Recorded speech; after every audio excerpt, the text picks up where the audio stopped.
Magandang araw sa lahat.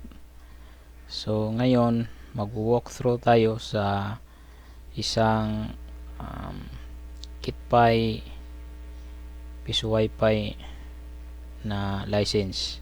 So susubukan natin paano tayo magpalit ng mga music, rates at yung captive portal. So samahan niyo ako. So dito, dahil nasa PC ako, i-type lang natin dito yung IP address ng Piso Wi-Fi. So ang address nito ay 10.0.0.1. So dito, yan, kapasok na tayo. So ito ang client portal ni KitPi.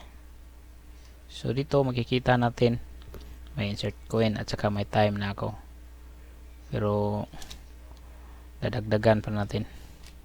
Susubukan natin mag-insert coin. Maaari na kayong maghulog ng barya. Hintayin na mag-credit ang oras at pindutin ang Go Online button para makapagsimula na ng paggamit ng internet. Iwasan lamang ang paghulog ng barya ng sabay-sabay. Okay, operation successful. Please wait for the time. Okay, ayan, nadagdagan yung time. So connected na siya. So walk through tayo. So dito is 10.0.01. Ito index. So gagawa tayo ng bago, admin. So sa admin na tayo. 10.0.0.1//admin. So enter mo lang. So ayan, nandito na tayo sa admin dashboard. So ang default na username ng KitPi is admin at saka ang password niya ay password lang, small letter. So sign in.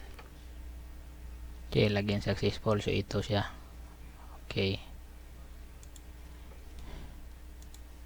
so ito kikita dito, may daily na dashboard na 14, saka yung CPU usage, temperature na is 34.9 degrees Celsius, at ang ginamit natin na processor ay Orange Pi 1 board, Orange Pi 1, sorry.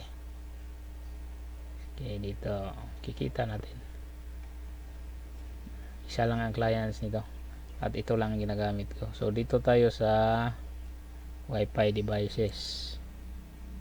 So dito may all devices. So dito mo makikita, pwede mong i-block, pwede lang i-edit, meron ding block devices. Okay, so dito tayo sa rates at and prices. Babaguhin natin yung time at saka may points ito. So kung i-redeem mo ang points mo, so mabibigyan ka ng internet time. So may bilang 22 din siya. So i-edit natin ito. Dito sa amin, ang piso kadalasan dito ay 10 minutes. So ito, lagyan ng 10, saka kahit na walang expire, okay na yan. Okay, pwede rin palitan ito. So 5,000 kbps is 5 mbps. So tama-tama. So ito na, save. So itong points pwede rin natin itong pababaan. So gaya nito, gawin lang natin itong 20 points o kaya 10 points, pwede, depende na sa atin yun. Lagyan natin ng 2 hours. 2 hours dito pala, hours, then minutes is 0, then expiry is lagyan lang natin ito mga 2 araw. Di nalugi yan. Gaya nito, kayo nang bahala dito mag-edit sa iba kasi may redeem ito eh. Okay na. Dito sa points rates, pwede rin natin itong baguhin. Gusto natin na uhulog sila ng malaki, so alisin natin itong 50 points delete natin. Ito 150. So dito tayo gusto natin mas malaki, o ito 500 points. So sa 500 points na ma-redeem niya, may 3 hours siya. Okay na rin yan. Depende na sa inyo, kayo nang bahala. Punta na naman tayo sa voucher. Anong meron dito?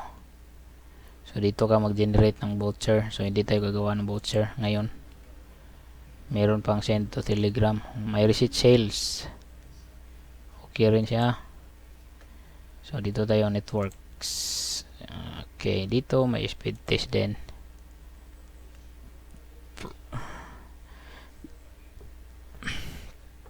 Since na orange by 1 itong gamit natin, so kikita natin dito kung ilan ang one.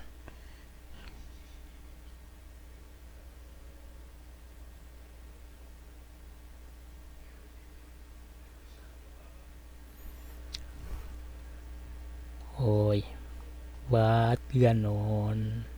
Okay, so 100 Mbps lang talaga siya dahil orange by 1.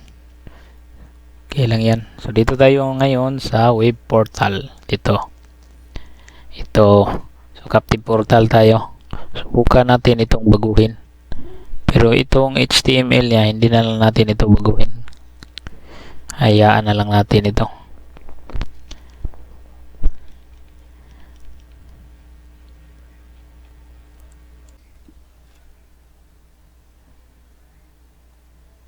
So dito na tayo sa website portal configuration. So ito yung default niya. So may 4 pa ito dito pero na-delete ko na kanina. So ito ang default niya na makikita mo dito. O ito.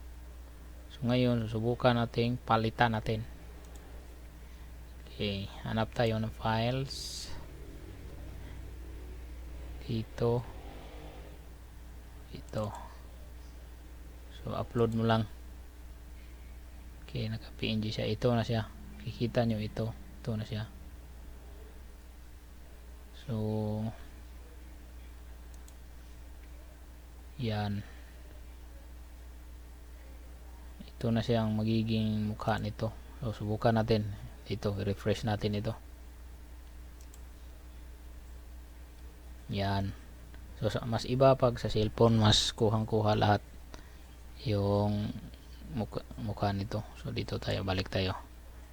So ito ang background music. Maaari na kayong maghulog ng barya. Hindi ko mapalitan.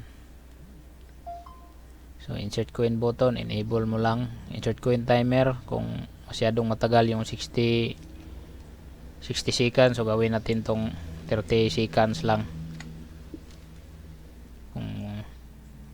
So pag palagi silang nagpipindot ng insert coin, mababaan sila po. Tatlong insert coin lang, ban na sila. So ilang minuto sila maban? 1.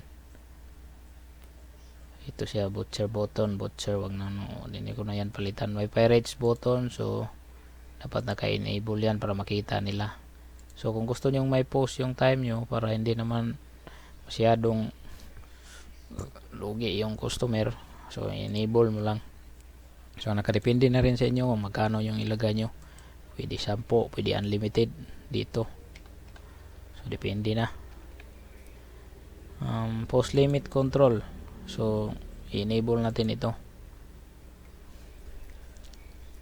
Display speed, pwede na, hindi na. So dito powered by, pwede lagyan natin ito kung ano yung gusto nyo. Ganyan.